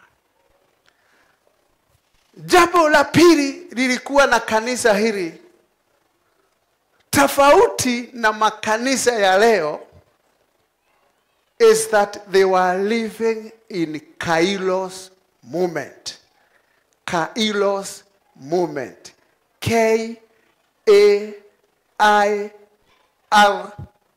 K-A-I-R-O-S. Kairos movement. Kuna lugha siko na majina mengi sana ya mambo na ni gumu sana kama Kiunani, Greek. Greek kwa mambo ya masaa iko na maneno mawili ya masaa. Moja ni ile inaitwa chronos. Chronos. Pale ambaye chronology imetoka. English imeoba. Chronology. Ile kuorodhisha historia. Mwaka huu jambo hili likafanyika. Au vile tunaona masaa. Sasa tunakaribia saa 6. Hiyo kwa Greek ni chronos. C-H-R-O-S. No. C-H-R-O-N-O-S. Chronos. Hebu tusome Greek kidogo. Ili kwa sababu ukitaka kuelewa New Testament ni lazima usome Greek. Uielewe vile inatakikana. Hiyo chronos. C-H-R-O-N-O-S. Chronos. Hapo ndipo tumetoa chronology. Hiyo ni masaa ya kawaida. Ile tunasema ordinary time. Nimeenda kanisa tangu nikiwa mtoto. Mimi nilijikuta kwa kanisa. Sikujua nilifikaje huko. Nililetwa wakati when I realized myself nilijikuta kwa kanisa. Na nimeenda kanisa miaka mingi. Every Sunday niko kwa kanisa. Lakini siwezi kukumbuka hizo Sunday zote. Kulihubiriwa nini, kulifanywa nini? Kwa sababu kwa Sunday hizo nyingi ilikuwa mambo ya kawaida. Imekuwa hiyo ndio tunaita chronos. Hebu niulize, hebu sasa tukuje hii tunaita kairos. Kairos. Hiyo ni jambo mnasikia sana. Living in kairos time. Kwa sababu hapo ndipo tunatakikana tufike.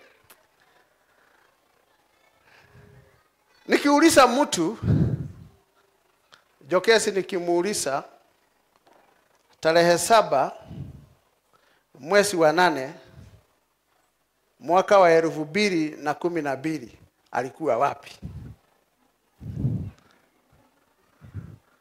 Nyinyi mwaweza kubuka?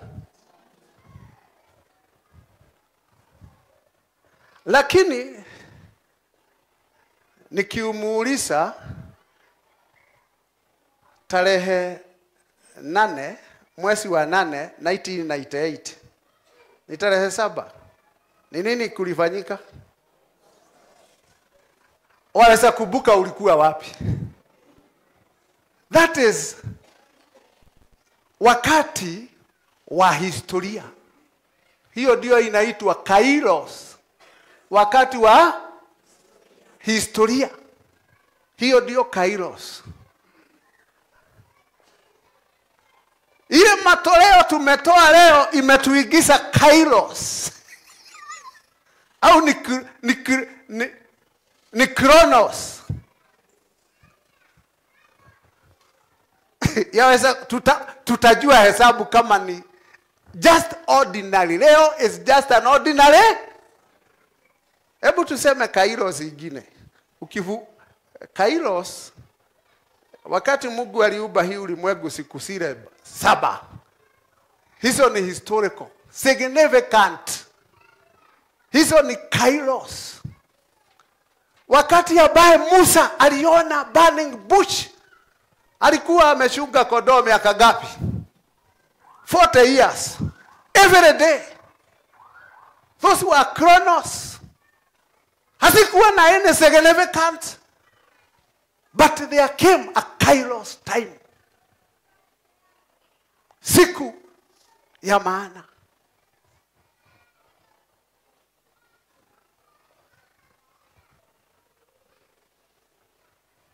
William Shakespeare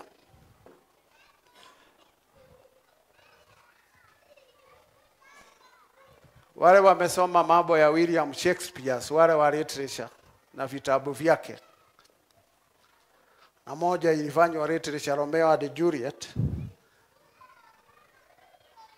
alisema kuna siku mbili za maana katika maisha ya mtu. Siku ulizaliwa na siku ambaye utatabua kwa nini ulizaliwa.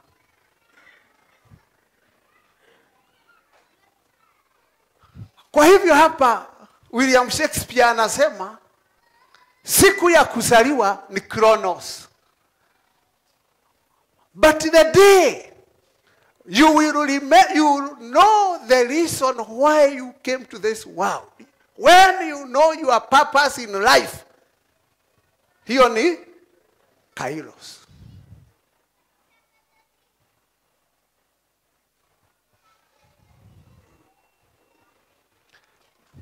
Hawa kanisa, they were not living in a chronological time frame.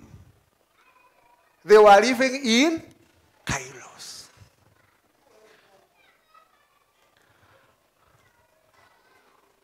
Wayunani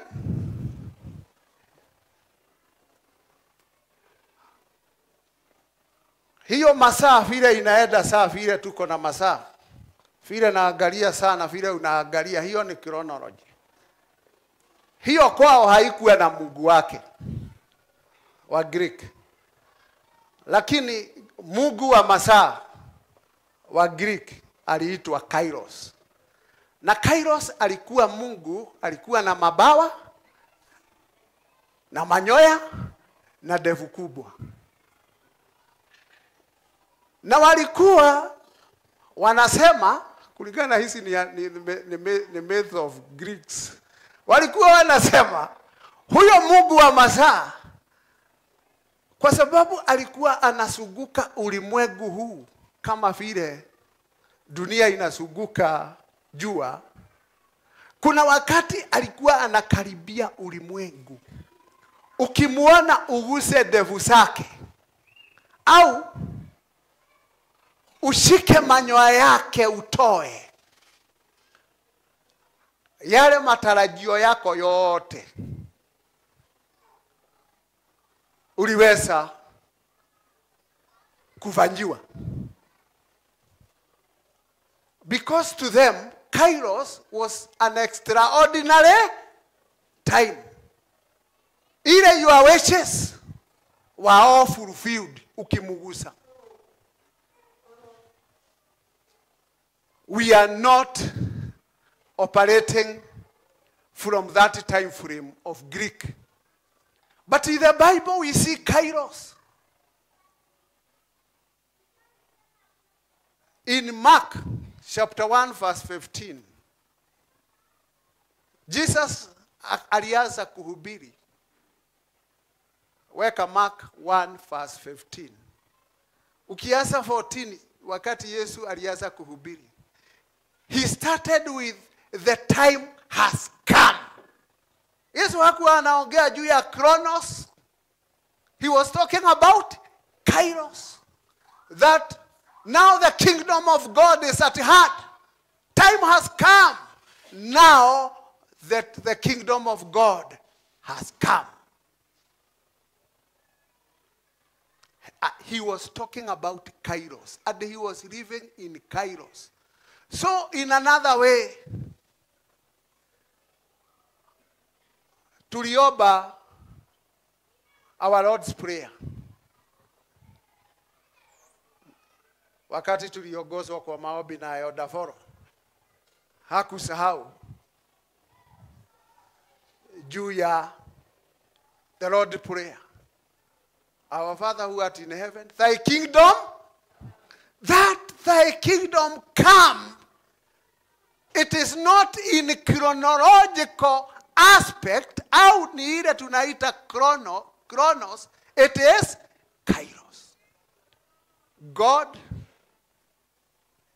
and the angels, they operate on Kairos time.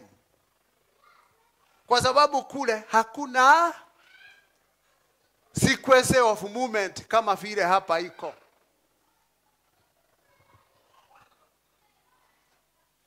And that is the time that God operates with. Na hiyo ndio anataka sisi we operate at Kairos moment, ambaye ni kama vile tuliimba, ni sikukuu, siku ile ya kumkiri.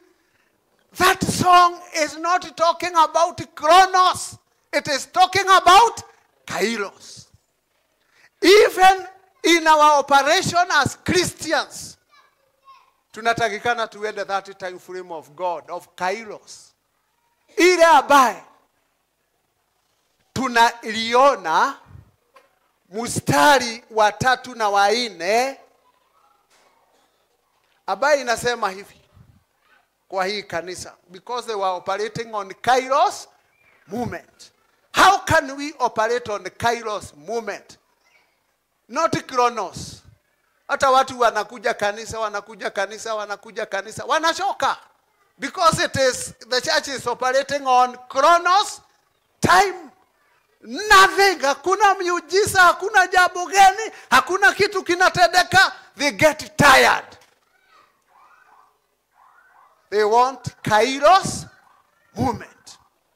Ndio hapa inasema hivi, maana nawashuhudia kwamba kwa uwezo wao na zaidi ya uwezo wao, kwa hiari yao wenyewe walitoa vitu vyao. Kwa uwezo wao na zaidi ya uwezo wakatoa kwa hiari yao. Sikupewa target ile every parish imepewa, every district imepewa. Hiyo ni Chronos time. Hawa kwa uwezo na zaidi ya uwezo wao na kwa hiari yao, because they were not operating at what we call Chronos, they were operating on Kairos time. See something else, vile tugeomba muigie Kairos moment in giving, tunaambiwa hivi verse 4, wakituomba sana pamoja na kutuzihi. Ni kama mtume Paulo walikuwa wanakataa, wanawaomba na kutusihi kwa habari ya neema hii, because they already had given grace.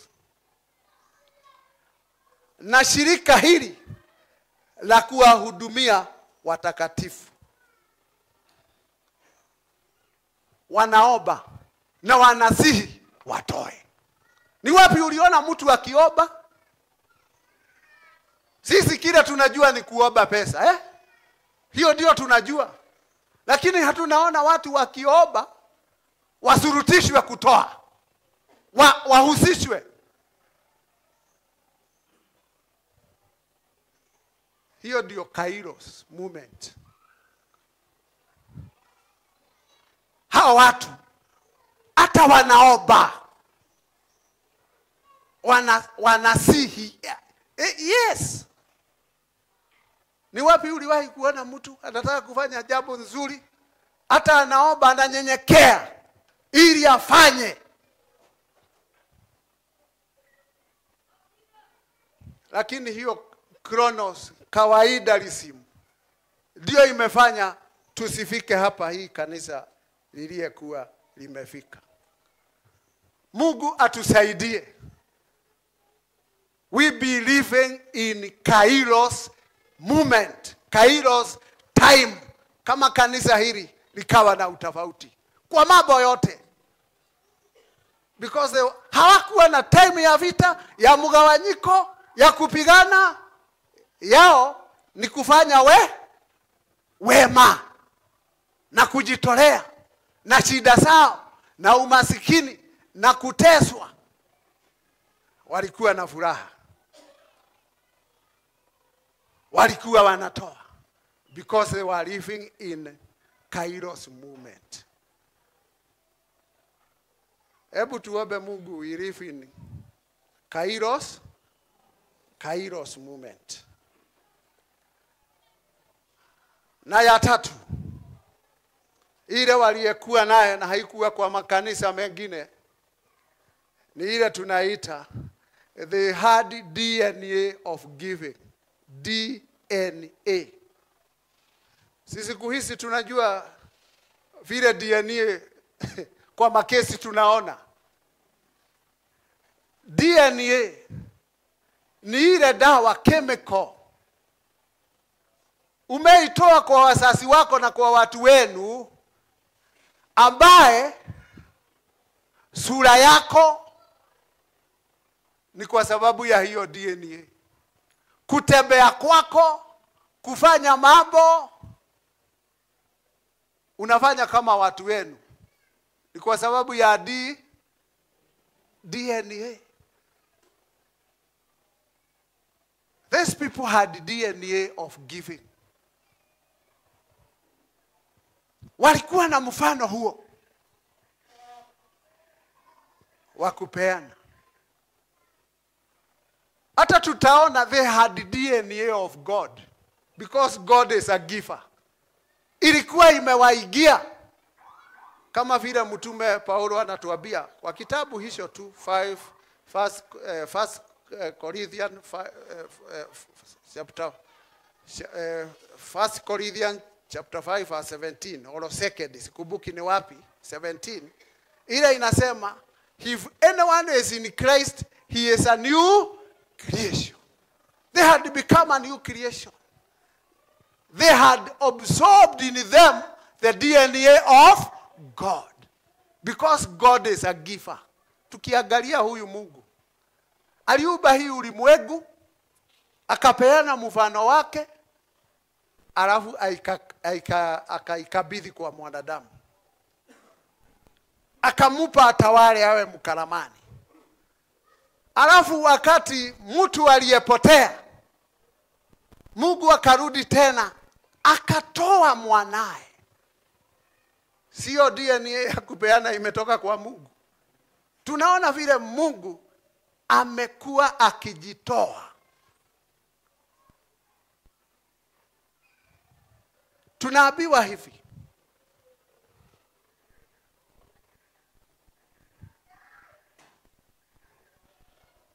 mstari wa 5, tena walitenda hivi si kama tulivyotumaini tu, bali kwanza walijitoa nafsi zao kwa Bwana. They had given themselves first to God. They had the DNA of God, who is a giver. Walikuwa na wanafanana na Yesu Kristo. Sisi hapa ni kuiba, tunaiba na tunafurahi sana tukiiba ati tutabadilishwa tufanane naye. Na tunaiba wakati ule atakuja, tutabadilishwa tufanane naye. See, it's not in the future. Inatakikana lini? Hawa walikuwa wamejipeana kwa nani? They had the DNA of God. God is a giver. Walikuwa na mfano huo wa Mungu wa kupeana. Alafu inaendelea kusema hivi, na kwetu pia. Sasa wakajipeana kwa watu wa Mungu. Wamejipeana kwanza kwa Mungu, na wakajipeana kwa wahuduma. Na mtume Paulo anasema kwa mapenzi ya Mungu. Walifanya hivyo kwa sababu ya mapenzi ya Mungu, kujipeana kwao kwa hao.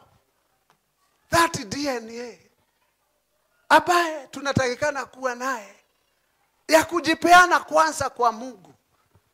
Maisha yetu na mali yetu yote tunajua ni ya Mungu. Tunajipeana kwa Mungu, alafu tunajipeana kwa kazi ya Bwana. Hiyo ndio inatufanya tuwe na DNA of giving, ambaye iliyekuwa na kanisa hili. The DNA of giving. Hiyo ndio imekosa kwetu. Do we have that DNA from God? Ati napeana kwa sababu ya vile napenda Mungu, ya vile Mungu amesema kwa sababu niko na mfano wake. DNA ni Biblia imesema nitoe zaka na sadaka. Ni lazima niombe tufuswe mambo ya kujitoa. It's because that DNA is not in us. Kama hii kanisa tunatakikana tujipeane kwake, tuwe kama kanisa la Macedonia. Wale wanajiitanisha na kanisa la Macedonia, mumejua sasa Macedonia ni kusema nini? And you have to live like Macedonia. They need to have that DNA. Live. Na si hao tunasema. Hiyo ilikuwa mfano kwa sisi sote. We need that DNA. We need that Kairos moment. Tuwe tunafanya jambo tutakumbuka miaka mingi. Sijui kama hii siku tutaikumbuka.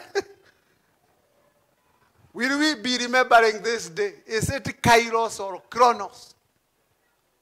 At the having grace of giving. Nimalizie na kusema kuna watu watatu kwa kanisa. We have 3 types of Christians.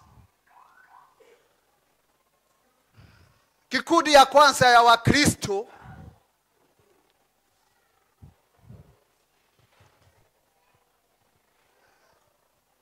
ni wale mioyo yao ni kama mawe. Ili upate kitu kwa jiwe, jiwe inafanywa nini? Ni lazima wagogwe, kwa sababu mioyo yao ni kama mfanye hivi utaondolewa mchungaji. Ni lazima mgogwe kwa sababu roho zao ni kama mawe. Hao si watu kama wa Macedonia. Grupu ya pili ni wale ni kama sponge.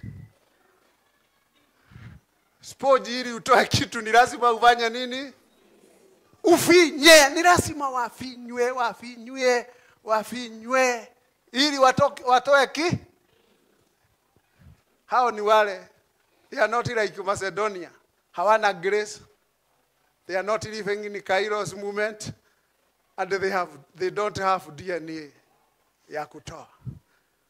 Lakini kikundi ya tatu, na hapo ndipo Macedonia wako, ni kama ile tunaita ile honeycomb, ile ya nyuki. Inatoa asali, unamwagika. They are wearing up, wanatoa. They are like honeycomb. Hawa ndio hata wakiwa na shida walikuwa wako na hiyo upendo wa kutoa. Uliza jirani yako, yeye ni jiwe au ni sponge au ni kobu au ni honeycomb?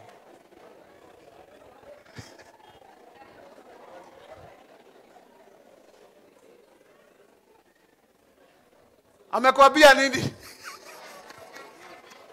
Mwingine amesema sponge. Mungu atusaidie. Because we want to be like Macedonia, in the name of the Father, the Son, and the Holy Spirit.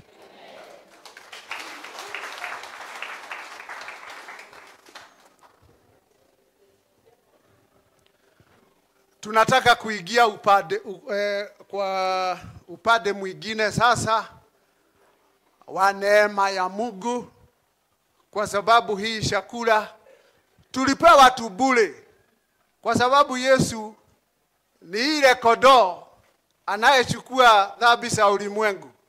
He was living in Kairos moment, na alituomba tufanye hili ili tumukumbuke. Hata hiyo tunafanya ni Kairos moment. Sasa tumeingia ile tunaita Kairos moment, na ndio hii.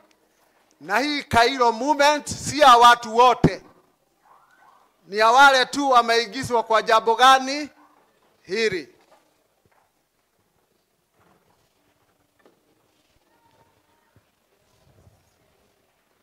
Na okay,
hata pale nje kuna wale ambaye ni wa meza ya Bwana na tungetaka tuandamane na wao pia. Naona zimefika hata hapo. Sasa tunataka tuenende pamoja. Ni mstari wa kwanza, nimrudishie Bwana nini kwa ukarimu wake wote alionitendea. Hapo tutasema pamoja.